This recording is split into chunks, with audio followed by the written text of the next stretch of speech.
पण हे ओव्युलेशनच कसं ओळखायचं? शुभांगी, जर तुम्ही डॉक्टरांकडे जाऊन म्हणजे जर इन्फर्टिलिटी आहे, प्रेग्नन्सी राहत नाही आहे, त्यानंतर जर तुम्ही ओव्युलेशन ट्रॅक करत असाल तर डॉक्टर तुम्हाला फॉलिक्युलर मॉनिटरिंग करण्यासाठी जी सोनोग्राफी असते ती ॲडवाईस करतात.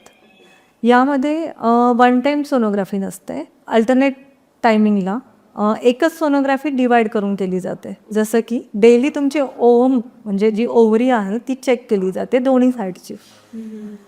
प्रत्येक महिन्यामध्ये एकाच ओव्हरीमधून ओव्हुलेशन होऊ शकतं. तर कोणत्या साईडचं ओव्हम वाढतंय आणि कोणत्या साईडचा ओव्हुलेशन झालेलं आहे हे आपण अल्टरनेट डेट जो स्कॅन करतो, ओव्हुलेशन स्टडी करतो, त्याच्यामध्ये आपल्याला समजू शकतं. परंतु जर तुम्ही ओव्हुलेशन ट्रॅक करत नाही आहेत म्हणजे डॉक्टरांकडे जात नाही आहेत तर त्यावेळी तुम्हाला काही सिम्पटम्स अशा आहेत का की ज्याने तुम्हाला समजेल की ओव्हुलेशन झालं आहे का, म्हणजे बिफोर 1 इयर.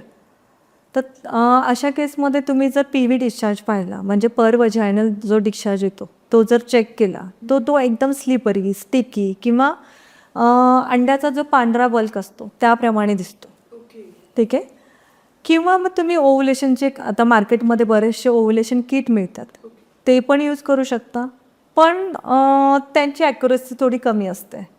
सो बेटर राहतं की तुम्ही जर योग्यरित्या आणि सिरियसली जर प्रेग्नन्सीसाठी प्लॅन करत असाल आणि जर 1 इयर होऊनही तुम्हाला प्रेग्नन्सी राहत नाही आहे तर ओव्हुलेशन स्टडी ते पण गायनेकॉलॉजिस्टच्या ॲडवाईसने करणं गरजेचं आहे.